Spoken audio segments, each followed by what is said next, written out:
Shabbat Shalom, everyone. You may be seated.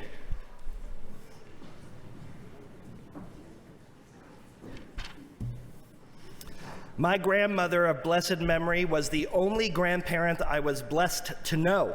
All my other three grandparents had died before I was born.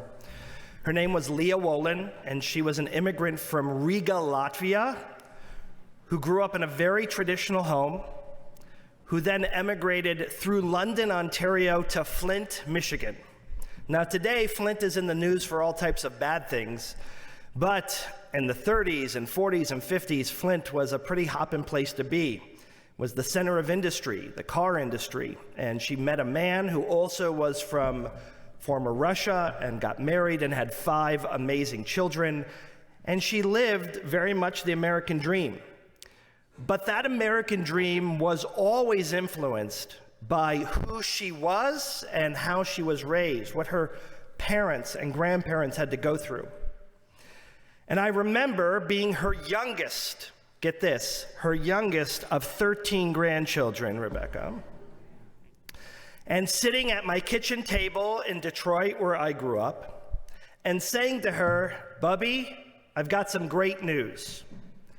I'm going next year to Israel for my freshman year of college, and I'm going to study in Israel for the year." And my grandmother didn't respond. She just got this look in her face, and her eyes welled up with tears. She had been to Israel 2 times, but she got very emotional. And I had seen that look in her eyes a couple times before. I saw it on Passover every time we celebrated the Seder together. And I saw it on Yom Kippur whenever we got to Ne'ilah. You see, on Passover and on Yom Kippur, we say this phrase, and it's become routine for us. The cantor sings it beautifully. We say, L'shana haba b'Yerushalayim, next year in Jerusalem. And for us, that's a phrase we've been singing our whole lives, and it's a lovely phrase. And it's this idea of a hopeful notion that next year we'll go to Jerusalem.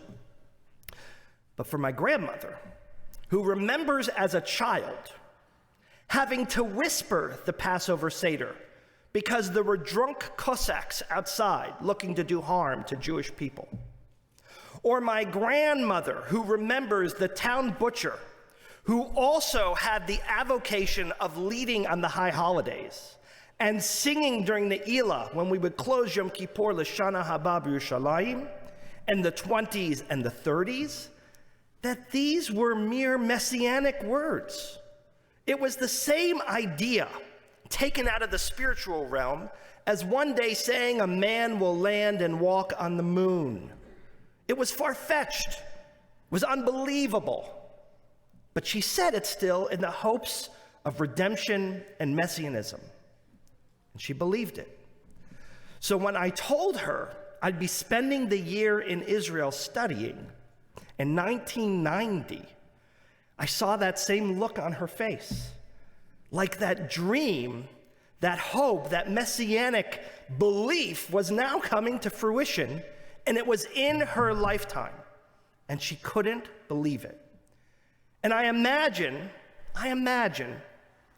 that on July the 20th, when Neil Armstrong took that first step for mankind and that giant leap for humanity, that there was a very similar feeling for people, that there were human beings walking on the moon in our lifetime, and we just couldn't believe it.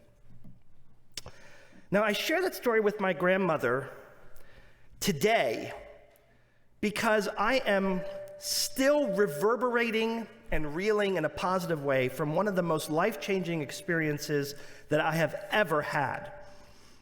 I just came back over a week ago from an amazing trip to Abu Dhabi, Bahrain, and Dubai.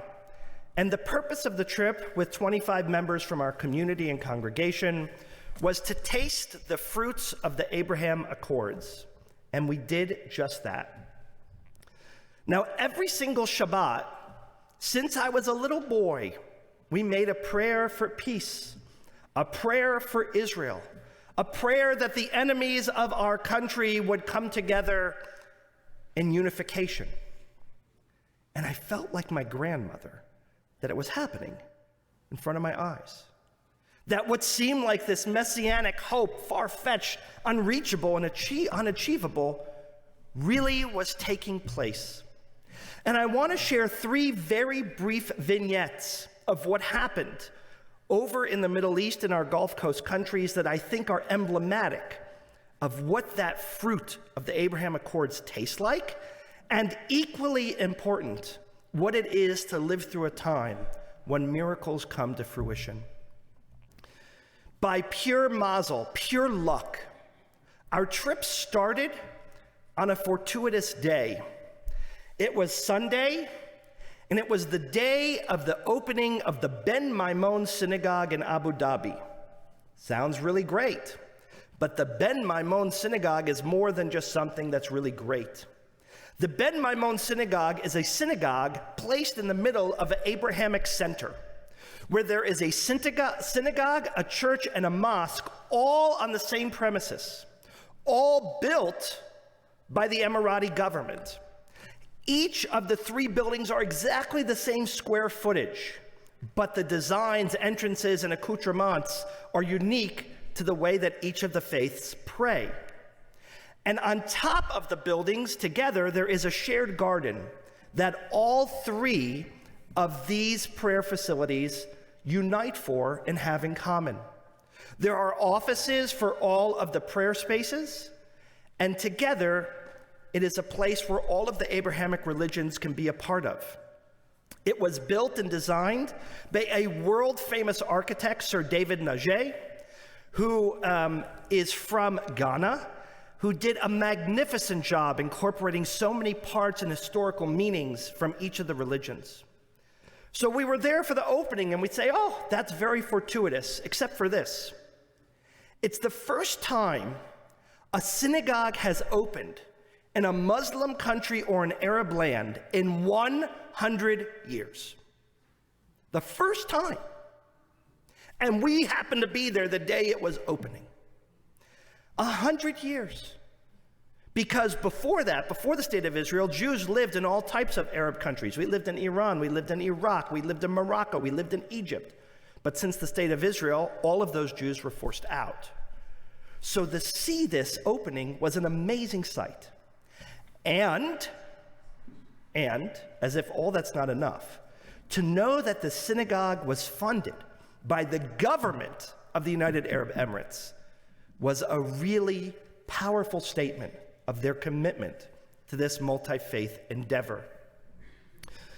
For me, what caught my attention was an Arab Jew, a Jew who was persecuted in Yemen, who miraculously escaped from Yemen through the help of the United Arab Emirates, who dresses in full Arab garb with a jalabi, no keffiyeh, he wore a yarmulke, and he offered a prayer, an invocation that is said every Shabbat now at the Ben Maimon Synagogue, a prayer for the King of the United Arab Emirates, Sheikh Mohammed bin Zayed. And he said it in Arabic. So there we were, in a Muslim country, in an Arab land, with a Yemenite Jew who was persecuted in Yemen and escaped to the Emirates, offering a prayer for the King of the United Arab Emirates in Arabic, and everyone responding, Amen. I felt like my grandmother. I felt like I was witnessing a miracle. Vignette number 2. We made our way to Bahrain. For those of you who don't know the history of oil, Bahrain was the first Gulf Coast country to discover oil in 1931. It basically is also the first Gulf Coast country to run out of oil most recently. They have very little oil left. It's a very, very small country with just over 1 million inhabitants, and it's about the size of the Gaza Strip, just a touch bigger. And beautiful people are in Bahrain.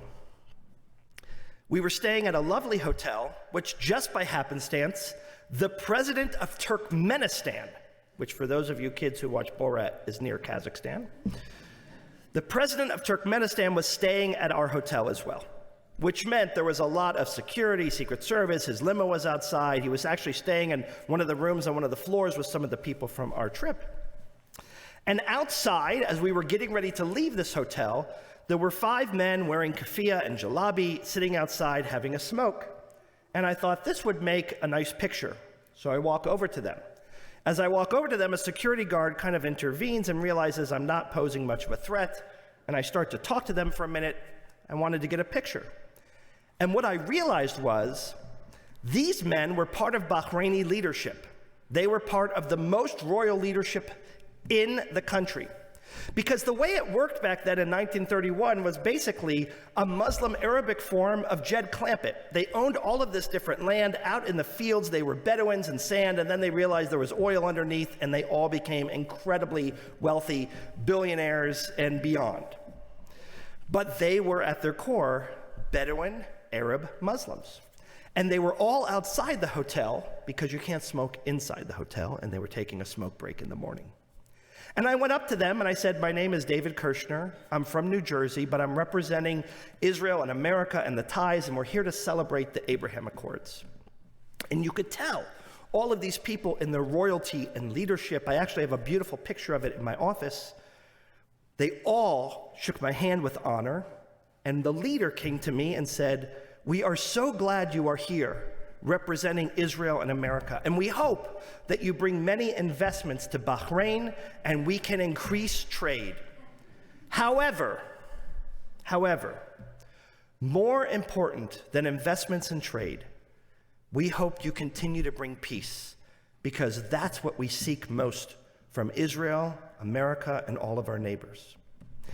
And I think all of you can appreciate that when people say things that are authentic, real, true, you sometimes just feel it. It kind of enters, my grandmother would say, your kishkas, your bones, you know it. And I felt it. They meant it. They wanted us to bring trade and investment, of course, which country doesn't? But more than that, they were celebrating and hoping to keep in perpetuity the peace that has begun to really blossom. That really was the bud of the beginning of the Abraham Accords.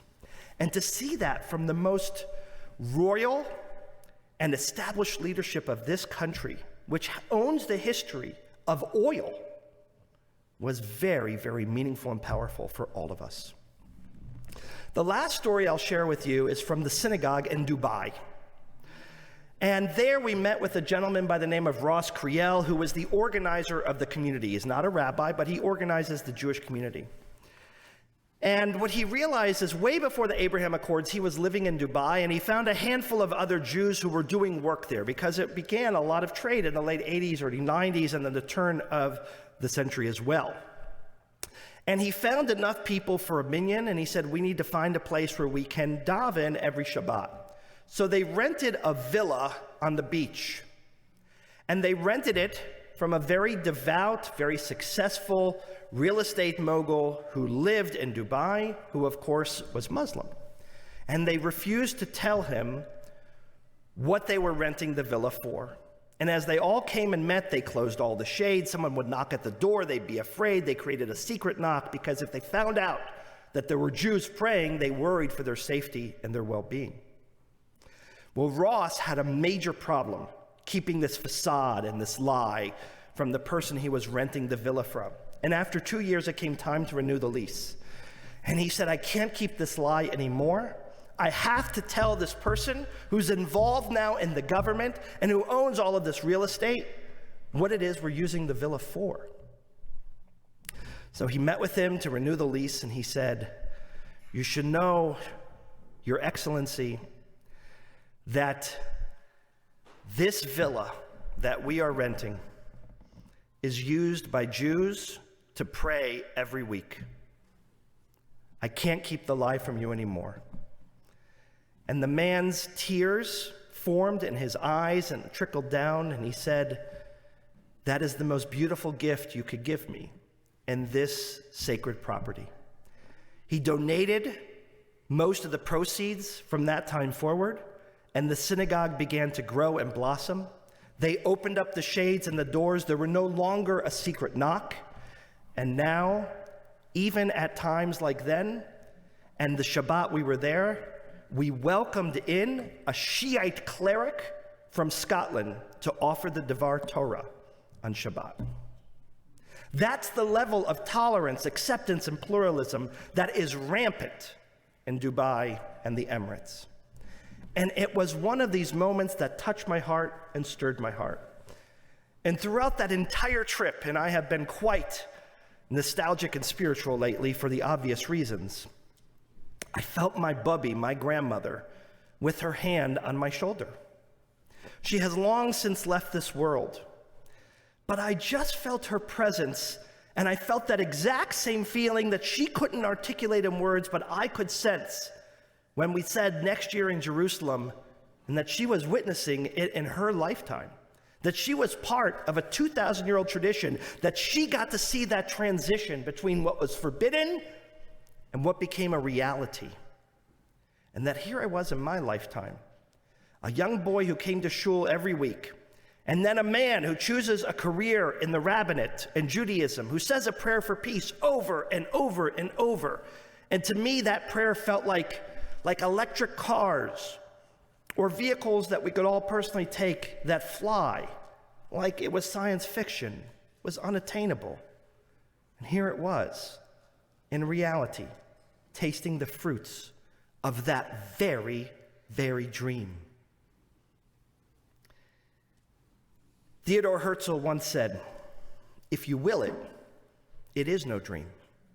If we make it possible, it is no miracle." To see those miracles in our lifetime, to know that 25% of the cars in our parking lot are probably electric today, and soon there will be vehicles that can transport themselves over the air, that we will all live and witness these things. But if we can't appreciate them, if we can't absorb that miracle in our lifetime, then it all washes right by us. I hope all of us can put on lenses over our eyes that refract the noise and allow us to see the beauty that surrounds us, the miracles that come to fruition, and our role in helping those miracles get fertilized, tilled, watered, and be part of its blossoming, so that its fruits will be sweet for us and for generations to come. Ken Yehi Ratzon, may that be God's will. Amen.